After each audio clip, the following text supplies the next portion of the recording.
Good morning, friends. Myself, Krishna Chitri. I will teach you physics for 12th standard. We will directly start our syllabus. Our physics first chapter is rotational dynamics.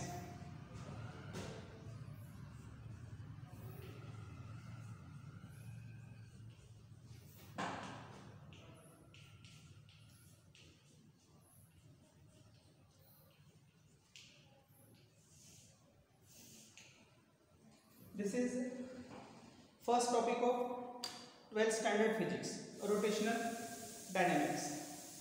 In this chapter, there are two topics.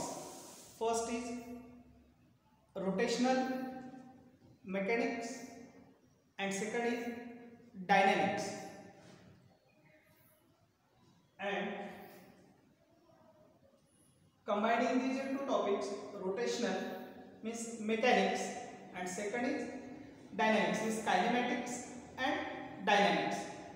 In rotational topic, we will discuss the kinematical equations as well as we will explain this dynamics using the rotational concept. So before to start our rotational dynamics, we will see some concept which we have learned in standard 11. That is, first of all, we see what is rigid body. Rigid body. Do you know what is rigid body or what is rigidity? I will tell you what is rigid body. Rigid body is a special type of body. Means it is a body, it is material, it consists of the numbers of particles, but it is not ordinary body. It is a special type of body. Means if we consider, suppose this is body. This body is made up of number of particles, infinite numbers of particles. But this type of body, when external force acting on this body, then there is no displacement of the particles. Means there is no relative displacement of particles. It means that the position of particles remains unchanged even if external force act on it. If we consider ordinary body, for example balloon, suppose this is balloon and this is inflated balloon. Now if we apply the external force here to this balloon, then the shape of this balloon will go on changing. It will compact or it will inflated from one side. But in this case, if we apply the external force on any part of the body, then there is no change in the position of particles, and hence there is no change in the shape or size of the body, and therefore this is called rigid body. Do you understand? So what is rigid body? Rigid body is that body when an external force acts on any part of the body, then there is no change in the position of particles, also there is no change in the shape or size of the body.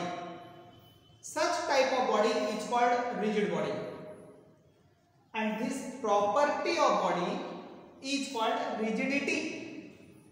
Now what is rigidity? So rigidity is the property of rigid body to oppose the external force, or which cannot change its shape or size, or which cannot change the position of particles even if an external force acts on the body, this property is called rigid body. This property is called rigidity, and this body is called rigid body. This is basic concept which we have learned in the standard 11. Now we have also discussed or learned about the circular motion. What is circular motion?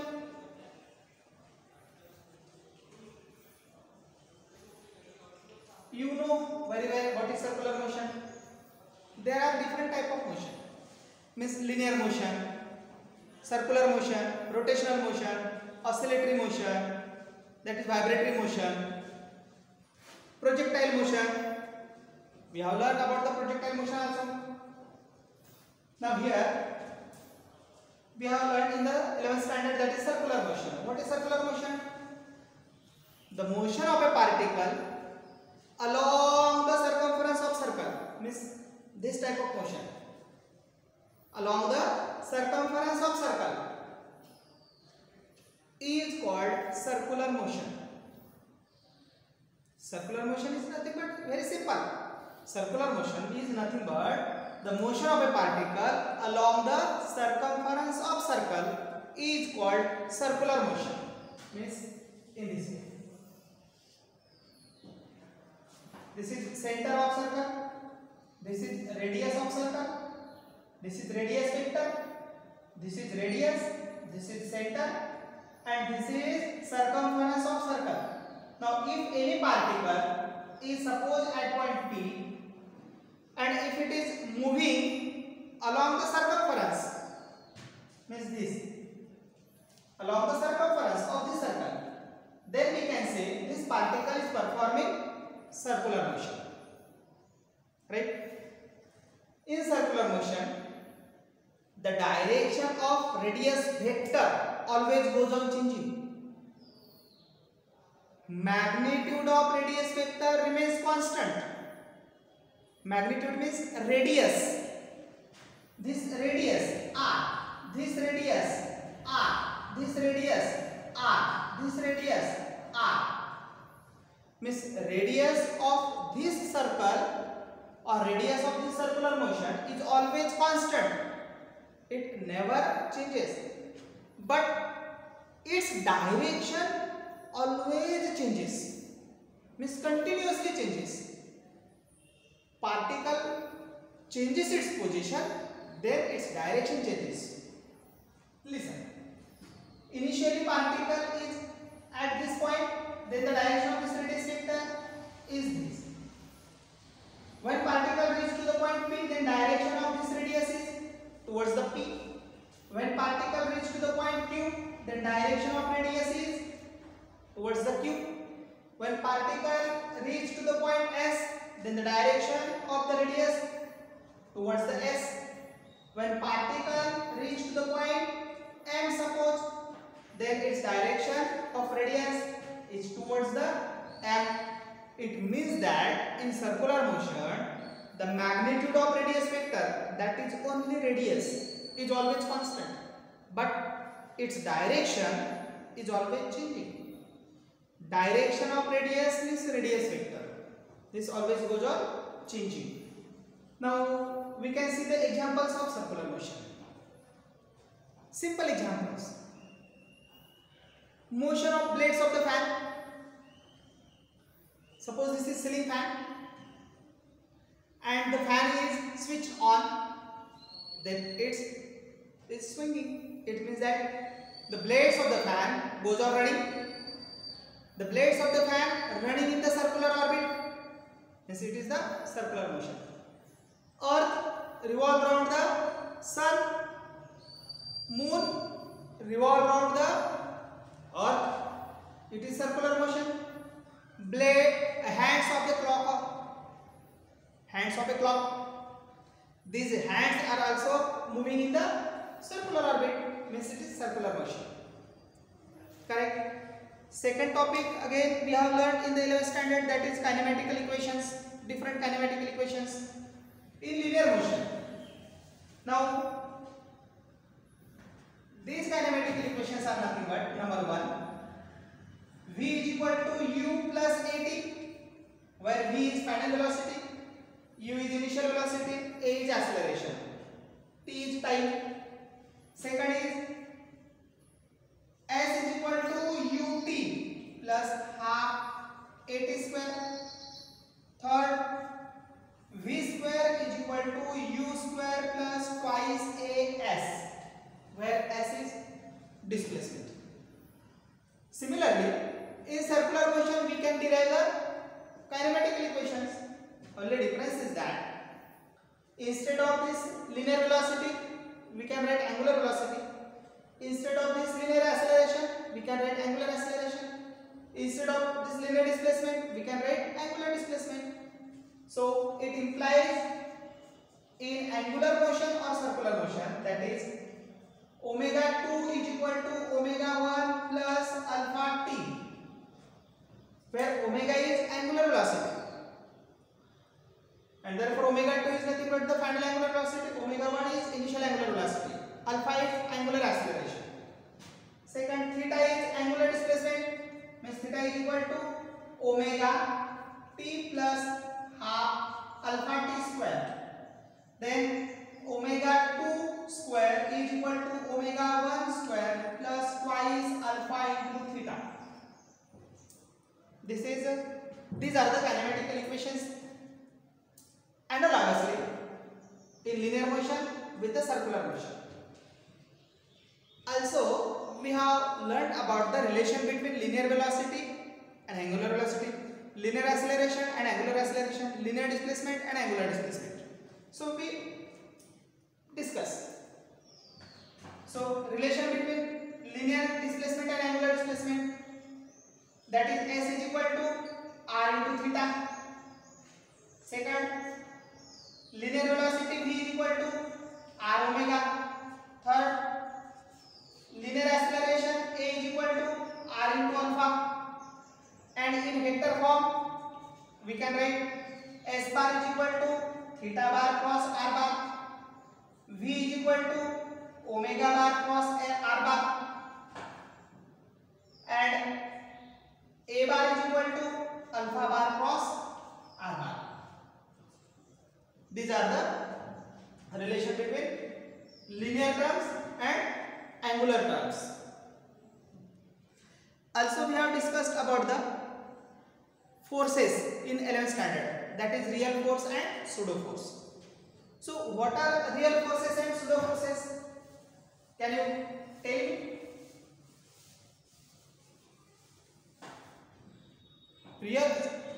They are very simply differentiated. Real forces means the forces whose origin can be determined. These forces are called real forces. Pseudo forces, the forces whose origin cannot be defined, are called non-real forces or pseudo forces. Means they can feel but their origins cannot be defined or confined, and these forces are called real forces. Pseudo forces means whose origin are defined or confined are called real forces, and whose origins are not confined or not fixed, cannot be defined, are called pseudo forces. So using these basic concepts which we have learned in the 11th standard, we start our 12th syllabus or 12th topic, that is rotational motion. So before to direct going on the rotational dynamics, we see some characteristics of circular motion. So what are the characteristics of circular motion? There are so many characteristics of circular motion. Out of these are characteristics. First, it is accelerated motion. Circular motion is accelerated motion. Its characteristics of circular motion.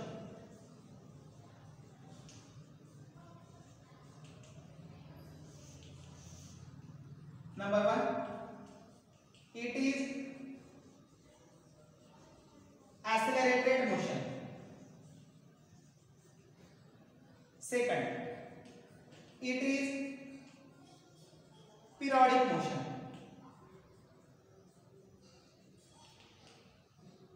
Now it is accelerated motion, it is periodic motion means what? as the particle performing circular motion along the circumference of circle. Now suppose the particle is at a point P. This is radius vector. O is center. OP bar is the radius vector. Initially particle is at point P. It means that the direction of this velocity is always along the tangent to the radius. This represents v bar velocity. When particle reach to the point Q from P, then its direction goes on changing, and at this point Q, the direction of velocity again becomes tangential. This is v bar. Means at point P, the direction of velocity is perpendicular to OP. At point Q, the direction of velocity is at point Q is perpendicular to OQ. Means in circular motion, the direction of velocity always goes on changing, but magnitude may or may not be changing. But if the direction of velocity always goes on changing, and this changing velocity gives rise the acceleration, because according to the definition of acceleration, what is the definition of acceleration? The rate of change of velocity is nothing but the acceleration. So rate of change of velocity means what? The changing velocity with respect to time. As time changes, time passes, its velocity changes. Velocity changes means what? Its direction changes, or as well as magnitude changes. But in this case, only direction changes, not magnitude changing. Still, it gives rise the acceleration, and therefore this circular motion is accelerated motion. Second is, it is periodic motion. Periodic motion means what? The motion which repeats itself after equal interval of time is called periodic motion. Means listen here, if the particle starts from point P, it is moving in anti-clockwise direction along the circumference of circle. After some interval of time, it reaches again to the point P. After completing one revolution, means as the particle starts from P, reach to the Q, performing circular motion, again reach to the P. Again it start, again perform circular motion along the circumference of circle and reach to the point P again. It means that it repeats its motion again and again after some interval of time, and this motion is called periodic motion. So circular motion is accelerated motion and periodic motion. Now there are two types of circular motions. One is uniform circular motion, means types of circular motion.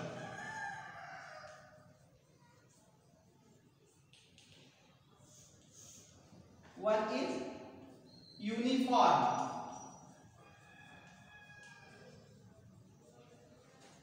circular motion, which is also called as UCM, uniform circular motion. Second is non-uniform circular motion. This is also called as non-UCM. Now uniform circular motion means what? It is circular motion, means we can define the motion of a particle along the circumference of circle, but it is uniform. Uniform is constant. Now what will be the constant? Speed. Speed will constant, but velocity does not constant. Speed, because it is magnitude. So uniform circular motion can be defined as the motion of a particle along the circumference of circle with constant linear speed or constant angular velocity. Example of uniform circular motion: when we switch on the fan, then its blades continuously rotating with constant speed. This is example of uniform circular motion. Motion of blades of hand: the speed of the second hand of a clock, speed of minute hands of a clock, speed of hour hand of a clock remains constant. It never changes. Means this is uniform circular motion. Second is non-uniform circular motion. So non-uniform circular motion can be defined as the motion of a particle along the circumference of circle. But variable speed means in this type of motion, the linear speed of particle may or may not be may or may not be constant, or it is always variable. It is not constant. For example, if we continuously switch on off the fan, if we start the fan, then off the fan, start the fan, off the fan, then what will happen? The speed of the fan decreasing, increasing. It means that the speed changes, variable. This is non-uniform circular motion. Or second example of non-uniform circular motion is vertical circular motion. Means in this way, like a joint wheel. This is an example of non-uniform circular motion. Right? Understood? In the next topic, we will discuss about the different forces in circular motion, that is centripetal force and centrifugal force. Okay.